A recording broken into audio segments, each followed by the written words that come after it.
지난 한 주 동안 우리는 이사야서 53장을 통해서 메시아 고난에 대해서 살펴보았습니다. 대부분의 학자들은 이 내용을 고난받는 종의 노래라고 이름을 하고 있습니다. 이 예언의 노래는 제2위 성자 하나님이 메시아로 이 땅에 오셔서 십자가 대속에서 이렇게 대속에 대해서 기록한 것입니다. 그 묘사가 너무나 생생하여 마치 현장에서 목격한 사람이 리포트하는 것처럼 그렇게 들리기도 합니다. 신문 방송 기자, 텔레비전 뉴스 기자가 사고 현장에 가서 마치 그것을 보여주면서 마이크로 하나하나 설명하는 것처럼 그렇게 생생하게 묘사되어 있는 것입니다. 이 예언의 말씀은 이렇게 예언한 지 700년 후에 예수님께서 오셔서 이루신 그 십자가 대속의 사역을 통하여서 너무나도 정확하게 이루어진 것이죠.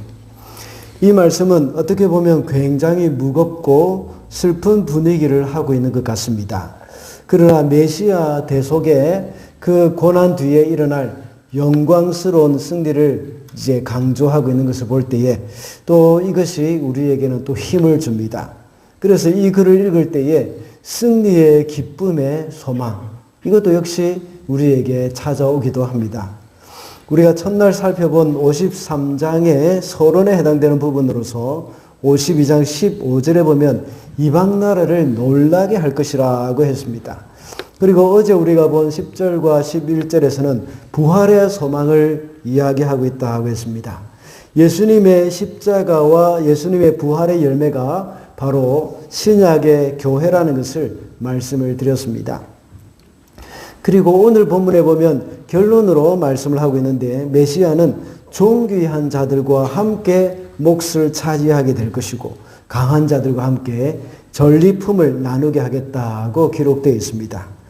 고난받는 이 하나님의 종 메시아가 이렇게 높아졌다는 것입니다. 그 이유가 그가 행한 공로, 이것 때문이었습니다. 그는 우리의 죄를 대속하기 위해서 기꺼이 죽음도 마다하지 않았고 또 억울한 누명도 마다하지 않았다고 기록되어 있습니다. 그리고 메시아는 대속 사역을 다 이루고 그때나 지금이나 여전히 우리의 중보자로 계시기 때문입니다. 그래서 오늘은 메시아의 공로라는 제목으로 오늘 본문에 나타나 있는 메시아가 그 하신 일에 대한 그 정리를 다시 한번 해보고자 합니다. 첫째로 메시아는 죽음도 마다하지 않았습니다. 12절과 9절 말씀인데요. 제가 스크린에 기록해 놓은 것만 이렇게 읽어주시면 되겠습니다. 시작.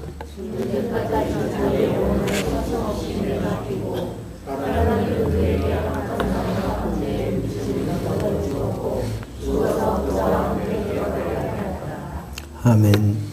12절에 죽는 데까지 자기의 영혼을 서슴없이 맡기고 라는 말이 이 말씀은 9절의 말씀에 이 악한 사람과 함께 묻힐 무덤을 주었고 죽어서 부자와 함께 들어가게 하였다 하는 그 의미의 말을 다시 한번 결론적으로 언급하는 그런 말이라고 할 수 있습니다. 메시아는 죽는 데까지 자기 영혼을 서슴없이 내맡겼다고 말씀하고 있습니다. 이 말을 원문으로 보면 왜냐하면 그가 그의 영혼을 사망에 이르도록 쏟아 부었기 때문이다 하고 말하고 있습니다. 쏟아 부었다 하는 그 말은 메시아가 하나님의 뜻에 순종을 하되 뜨거운 열정을 가지고 이렇게 순종한다 하는 것을 말하고 있는 것이죠. 다시 말하자면 메시아가 마지못해 죽음에 동의한 것이 아니라는 겁니다. 하나님의 뜻을 성취하고자 하는 그 열정으로 기꺼이 죽음에 자신을 던진 것입니다. 대신 죽어주신 것만 해도 엄청난 일이지 않습니까? 그런데 기꺼이 자원해서 그 죽음의 길을 가겠다 하는 것이 얼마나 위대한 일입니까? 죽음이라는 것은 모든 사람이 가장 두려워하는 것이라고 했습니다. 그 죽음을 사람만 당하도록 내버려 두신 것이 아니라 하나님이신 예수님께서도 직접 죽음을 당하셨습니다. 그것도 기꺼이 자원해서 그 죽음을 당해 주신 것입니다. 로마서 5장 7절에 보면 사도 바울은 이렇게 말합니다. 의인을 위하여 죽는 자가 쉽지 않고 선인을 위하여 용감히 죽는 자가 혹 있거니와. 이 말은 의인이나 선한 사람들을 위해서 죽는 사람들은 그나마 가끔씩 있다는 말입니다. 그러나 죄인들을 위해서 죽는다는 것은 있을 수 없는 일이라는 것이죠. 그러나 예수님께서는 기꺼이 이 죄인들을 위해서 기꺼이 자원해서 죽으셨다는 것입니다. 제가 십자가에 대해서 말씀을 드릴 때마다 자주 했던 말입니다. 십자가는 어쩔 수 없이 마지못해 지고 가는 그러한 것이 아니라고 했습니다. 나에게 주어진 그 어떤 운명이기 때문에 어쩔 수 없이 지고 가는 것을 가리켜 십자가라고 이해해서는 안 됩니다. 그러나 이것은 이 십자가에 대한 잘못된 오해라고 볼 수 있습니다. 이 십자가는 자원해서 기꺼이 하나님 앞에 순종하면서 하는 것인데 열정적으로 순종한다는 말입니다. 하지 않아도 예수님은 전혀 상관이 없는 것이지만 자원해서 하셨던 그런 순종이었습니다. 예수께서는 누구든지 나를 따라오려거든 자기 십자가를 지고 나를 좇을 것이니라 라고 말씀하셨습니다. 주님을 따르는 자라는 말은 주님의 제자라는 말을 하는 말씀이죠. 메시아의 희생으로 새롭게 거듭난 사람들로서 우리는 이 주님의 십자가의 정신을 이어가야 하는 겁니다. 하지 않아도 우리에게 피해되는 일이 전혀 없는 일이지만 다른 사람을 위해서 내가 자원해서 기꺼이 희생할 수 있는 그것이 바로 십자가를 지는 그런 삶입니다. 교회에서 봉사하지 않아도 우리 개인적인 삶에 전혀 지장이 없습니다. 괜히 봉사를 하다가 서로 마음 상하는 일도 생기고 힘든데 그냥 내가 하고 싶은 취미생활 하면서 조용히 주일 예배나 잘 참석하면 된다 하는 그런 생각이 들 수도 있지 않습니까? 그러나 그것이 하나님의 뜻이 아닌 줄 아실 것입니다. 자원해서 섬기고 봉사를 하는 것이 바로 주님을 따라가는 제자의 삶이라고 할 수 있습니다. 이웃에게 어려움을 당한 이웃에게 친절을 베풀지 않아도 우리 삶에 지장이 없습니다. 그러나 그런 사람들을 볼 때에 정말 내 마음 가운데 좀 열정적으로 도와주고 싶은 마음이 생기고 그렇게 하면서 그 사람들에게 도움을 주는 것, 이것이 바로 우리가 자원해서 하는 그런 일들이라고 볼 수 있습니다. 그렇게 할 때에 오늘 본문 12절에 상반절에 나와 있는 말씀과 같이 하늘의 상급이 예비되어 있다는 것을 우리는 기억을 해야 하겠습니다. 둘째로 메시아는 억울한 누명도 마다하지 않았습니다. 12절과 4절 8절인데 다시 한번 스크린에 나와 있는 것 읽어주십시오. 시작.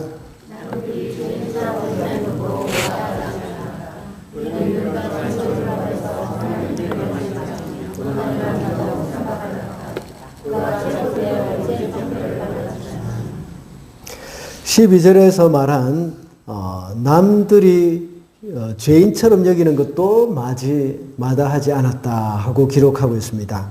이 말씀은 방금 이어서 읽은 4절과 8절 이렇게 석절이 같이 관련이 되어 있습니다. 4절과 8절의 말씀의 의미를 다시 한번 결론적으로 언급해 주는 말씀입니다. 이 말씀도 역시 기꺼이 누명을 뒤집어 섰다는 것을 말하고 있는 것이죠. 이 말씀은 하나님이 메시아에게 12절 상반절과 같은 놀라운 보상을 해주시는 그런 두 번째 이유에 대해서 말씀해 주시는 겁니다. 이것은 앞서 말한 죽음뿐만 아니라 억울한 누명도 마다하지 않았기 때문이라는 것입니다. 그래서 십자가상에서 두 명의 흉악한 강도와 함께 죽임을 당했습니다. 그런 흉악한 범죄자로 헤아림을 입었던 것이죠. 그리고 이렇게 죽임을 당하는 메시아를 향해서 사람들은 오해를 하고 있는 것을 말하고 있습니다. 4절의 말씀과 같이 그는 징벌을 받아서 하나님께 맞으며 고난을 당한다 생각했다는 것입니다. 죄가 없이 억울한 죽음을 당하는 것만 해도 얼마나 어렵습니까? 참기가 어렵습니다. 거기에다가 사람들까지도 이렇게 정죄하고 잘못된 것으로 오해하면서 판단을 하는 것 얼마나 더욱더 참기 어렵습니까? 또한 주님은 8절의 말씀과 같이 제사장들에서 재판을 받으면서 유죄 판결까지 받았습니다. 이 모든 일련의 과정들은 죄 없으신 예수님께는 견딜 수 없는 모욕입니다. 그렇지만 이것도 역시 마다하지 않았다고 말씀하고 있습니다. 지난 목요일 기도회를 하면서 자기 백성의 허물 때문에 예수께서는 억울한 일을 당하셔도 참았다고 말씀을 드렸습니다. 우리 모두가 억울한 일이 없는 사람이 없을 것입니다. 하나하나 다 밝히려고 하다 보면 할 말이 얼마나 많겠습니까? 작게는 가정에서 부부간에 일어나는 문제에서도 서로에게 억울한 일들이 얼마나 많습니까? 그리고 시어머니와 또 며느리의 관계에 있어서도 역시 억울하고 속상한 일들 얼마나 많이 있습니까? 그뿐이겠습니까? 우리 이웃 간의 관계, 또 우리 서로 교회 안에서 또 구역 안에서의 관계, 이런 모든 부분에 있어서도 보면 하나하나 다 이렇게 설명을 해주고 싶고 하나하나 더 따지고 싶은 그런 부분들이 참 많지 않습니까? 그러나 알고 보면 참 이런 것들이 우리에게 이런 것들을 잘 넘길 때에 우리에게는 큰 유익이 있습니다. 우리는 그 억울함을 한마디도 지지 않으려고 따지고 들면 속이 시원한 것 같지 않습니까? 그러나 알고 보면 오히려 이렇게 다 따지고 내가 속 시원하게 만들고 이렇게 하고 싶은 이런 마음 그대로 하다 보면 우리의 영혼이 황폐하게 될 때가 참 많습니다. 그러나 진실을 따지고 밝히기보다는 인내하면서 주님의 마음을 배우는 것이 훨씬 더 가치 있는 일이라는 사실을 깨닫게 될 것입니다.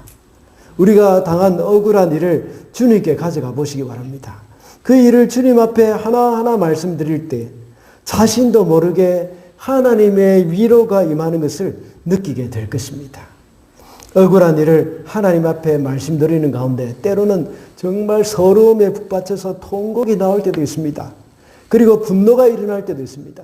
그러나 그것이 하나님 앞에 터지는 것이기 때문에 다른 사람에게도 해가 안 되고 본인에게도 해가 되지 않습니다. 오히려 이것이 하나님께 들고 간 일이기 때문에 우리의 마음에 치유가 일어납니다.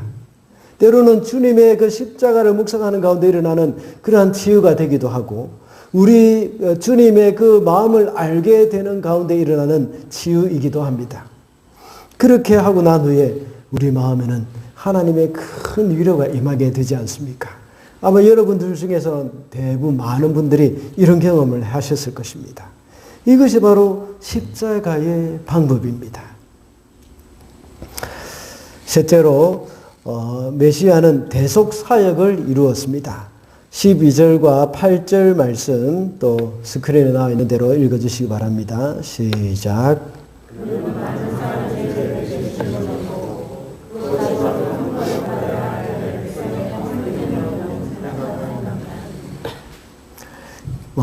오늘 읽은 본문 12절에서 그는 많은 사람의 죄를 대신 짊어졌다는 말을 또 하고 있습니다. 이것은 다시 아까와 같이 8절에서 말한 그것이 바로 형벌 받아야 할 내 백성의 허물 때문이라 하는 그 말의 의미를 다시 한번 상기시켜 주는 것입니다. 그래서 이 12절은 53장 모든 이 장의 전체적인 결론이라고 볼 수가 있는 것이죠. 제가 마치 늘 설교를 하고 마지막 부분에서 말씀을 맺겠습니다 하고 지금까지 했던 말들을 다시 한번 쭉 읊어주는 것처럼 그런 결론을 내려주는 겁니다. 그리스도의 대속 사역은 구약 성경에 나오는 모든 제사와 관련되는 말씀입니다. 형식이나 의식이 쓸데없다고 생각해서는 안 되죠. 그 형식이나 의식 안에 굉장히 중요한 의미가 담겨져 있습니다. 특별히 1년에 한 차례씩 하고 있는 그 대속제일, 유대인들에게 아주 중요한 그 대속제일, 이 일은 바로 우리의 대속의 예수 그리스도의 대속의 사역, 이것을 아주 철저하게 각인시켜주는 절기입니다. 이스라엘 백성들은 매년 7월 10일이 되면 이 대속제일로 지키죠. 1년에 한 번 이날 대제사장은 지성소에 들어가지 않습니까? 거기서 이 모든 백성들의 죄를 위해서 이 염소의 피를 속죄소에 뿌립니다. 그리고 온 백성들은 숨을 죽이고 대제사장이 이 지성소에서 나오기만 기다리고 있는 것이죠. 그리고 대제사장이 나오면 이제 안도의 한숨을 쉽니다. 이스라엘 백성들의 모든 죄를 이제 용서받았다는 것을 의미하는 것이죠. 그리고 어떻게 합니까? 이제 그 다음에는 아사셀 염소라고 있는데 그 염소에게 안수를 하고 온 백성들의 죄를 그 염소에게 전가시킵니다. 그 후에 그 염소를 끌고 광야로 가서 아무도 없는 곳에 내버려 두고 옵니다. 그 염소는 광야에서 지쳐 쓰러져 죽거나 굶어 죽거나 또 들짐승에게 잡혀 먹히게 됩니다. 이런 의식이 매년 치루어지게 되는데 이것이 바로 이스라엘 백성들의 죄를 대속하기 위한 의식이었습니다. 이런 의식에 아주 익숙해 있는 이스라엘 백성들에게 이 메시아의 대속이라는 말을 들을 때에 무슨 뜻인지 우리보다 더 잘 깨닫게 되어지는 겁니다. 이렇게 매년 행한 대속의 의식은 그리스도 예수로 인하여서 한 번에 영원히 이루어져 버렸기 때문입니다. 주께서 한 번 행하신 대속의 죽음은 영원히 효력을 가집니다. 이것을 가리켜 우리는 믿음으로 받아들일 때에, 이것을 우리가 믿음으로 받아들일 때에 우리는 구원을 얻게 되어지는 겁니다. 이것이 바로 복음의 핵심이죠. 우리는 아무런 공로가 없습니다. 그리고 하나님의 나라를 유업으로 받기 위해서 아무것도 하지 않았습니다. 그렇지만 우리는 주님을 믿는다는 이유로 모든 진노에서 벗어나서 주님의 존귀한 자녀가 된다 하는 그 사실을 우리는 잊어서는 안 됩니다. 이런 마음을 가진 사람은 주께 감사하게 될 것입니다. 우리의 죄를 대속해 주신 그 주님을 생각하면서 날마다 감사의 삶을 살아가야 하겠습니다. 마지막으로 메시아는 지금도 중보자로 계십니다. 12절 말씀 이번에는 전체 다 같이 12절 전체를 다 같이 읽겠습니다. 시작. 그러므로 나는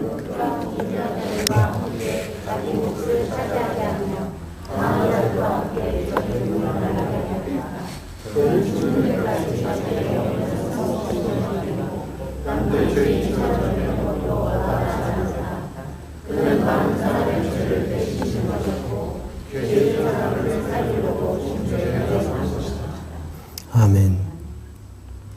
오늘 우리가 묵상하고 있는 12절의 말씀을 히브리 원문으로 볼 때에 모든 동사가 완료형으로 나와 있습니다. 메시아가 죽는 데까지 자기 영혼을 내맡겼다고 하면서 완료형으로 기록되었습니다. 그리고 남들이 죄인처럼 여기는 것도 마다하지 않았다 하고 말하면서 이것도 역시 완료형으로 나와 있습니다. 또한 그는 많은 사람의 죄를 대신 짊어졌다 하는 말도 완료형으로 이미 끝난 사건으로 나와 있습니다. 그런데 마지막 문장, 죄 지은 사람들을 살리려고 중재에 나선 것이라는 말은 미완료로 나타나 있습니다. 아직 끝이 나지 않고 계속 진행되고 있다는 말씀입니다. 주님의 중보기도 사역은 지금도 계속되고 있다는 겁니다. 중보기도뿐만 아니라 주님의 중재하는 사역, 이것도 계속되어지고 있다는 것입니다. 하나님께서 메시아를 크게 높이고 영광스럽게 하는 이유 중에서 이 중보 사역, 중재자 사역, 이것도 역시 포함이 되어 있는 겁니다. 메시아이신 예수님은 2000년 전에 십자가에 달리기 전에도 요한복음 17장에서 그의 제자들을 위한 기도를 하셨습니다. 그리고 제자들로 인하여서 예수님을 믿게 된 이제 그 이후의 교회들을 위해서도 역시 대제사장적인 기도를 했습니다. 그뿐만 아닙니다. 예수님은 십자가에서 죽기 직전까지도 사람들을 위해서 기도하셨습니다. 예수님을 향해서 조롱하는 그런 사람들, 예수님을 핍박하는 사람들을 위해서 예수께서 어떻게 기도하셨습니까? 아버지, 저들을 용서하여 주십시오. 자기들이 하는 것을 알지 못함이니이다 라고 기도하셨습니다. 이렇게 예수께서는 이 땅에 계실 동안에만 사람들을 위해서 중보로 기도하신 것이 아닙니다. 주님은 지금도 하늘나라에서, 천국에서 하나님이 우편에서 우리를 위해서 계속해서 기도를 하고 계신다는 것을 우리가 오늘 본문을 통해서, 미완료로 되어 있는 이 본문의 말씀을 통해서 알 수가 있습니다. 주님은 이 세상이 끝나는 날까지 중보기도하는 것, 또 중재자의 역할, 이것이 계속되어질 것입니다. 그래서 오늘 본문에서 미완료 동사로 이 예수님의 중재자 사역 계속 기록하고 있었던 것입니다. 우리가 예수님을 믿고 구원을 받았다고 해서 전혀 범죄하지 않은 것은 아닙니다. 우리 속에 있는 죄의 습성들로 인하여서 계속해서 죄의 유혹 가운데 있습니다. 그리고 때로는 연약함 때문에 범죄할 때도 있습니다. 그럼에도 불구하고 우리가 구원의 확신 가운데 살아갈 수 있는 것은 주님의 기도 때문입니다. 그러므로 우리를 위해 늘 중보하시는 주님의 은혜를 생각하면서 감사해야 하겠습니다. 그리고 혹시 실수로 우리가 죄를 범할지라도 낙심하지 말아야 합니다. 주님은 항상 우리 편에 계십니다. 그래서 하나님은 연약한 우리의 실수를 보지 않으시고 중보자 되시는 예수님을 보시고 우리를 용납해 주실 것입니다. 그래서 혹시 죄를 범했을지라도 정직하게 하나님 앞에 회개하면서 나아가야 하겠습니다. 그래서 하나님과의 복된 교제의 그런 시간들을 끊임없이 이어가야 하겠습니다. 또 한 가지 우리가 명심해야 할 것은 중재자의 역할입니다. 오늘 본문에서 메시아가 죄 지은 사람들을 중재에 나섰다 하고 말씀하고 있습니다. 중재자는 두 사람 사이에 있으면서 두 사람을 연결시키고 관계를 이어주는 역할을 하는 겁니다. 예수께서 바로 이런 역할을 하셨습니다. 인간의 범죄로 인하여서 하나님과 우리 사이에 깨어진 관계를 예수께서 화목하게 해 주셨습니다. 이것이 바로 중재자의 역할입니다. 예수께서 산상보원에서 화평케 하는 자는 복이 있나니 저희가 하나님의 아들이라 일컬음을 받을 것이며 라고 말씀하셨습니다. 이제 우리가 이 땅에서 그런 일을 감당해야 합니다. 먼저 우리는 전도를 통해서 깨어진 하나님과 사람들 사이에 화평케 해줄 뿐만 아니라 사람과 사람 사이에도 역시 화평하게 해줄 수 있어야 합니다. 그리스도인은 서로를 이간질시키는 사람이 되어서는 안 됩니다. 그것은 하나님의 자녀가 하는 일이 아닙니다. 이간질시키는 것은 하나님의 자녀가 하는 일이 아니라 마귀의 자녀가 하는, 마귀에 속한 자가 하는 행동입니다. 우리는 다른 사람에게 대해서 좋은 것으로 이야기를 해야 하고 깨어진 사람과의 관계를 아름답게 화해시키는 사람들이 되어야 합니다. 주님처럼 아름다운 중재자가 되어서 영광스러운 하늘의 상급을 받게 되는 저와 여러분이 되시기를 바랍니다. 말씀을 맺겠습니다. 오늘은 메시아의 공로라는 제목으로 말씀을 살펴봤습니다. 하나님은 메시아에게 이 큰 영광의 상을 예비해 두셨습니다.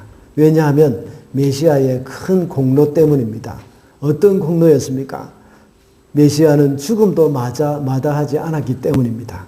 그리고 억울한 누명도 마다하지 않았죠. 그리고 메시아는 대속 사역을 다 이루셨고 지금도 우리의 중재자로 계시기 때문에 하나님은 그 메시아를 높이신 것이라고 오늘 본문에서 말씀하고 있습니다. 부활절을 맞이하면서 우리 주님을 깊이 묵상하고 주님을 닮아가는 저와 여러분이 되시기를 바랍니다. 기도하겠습니다.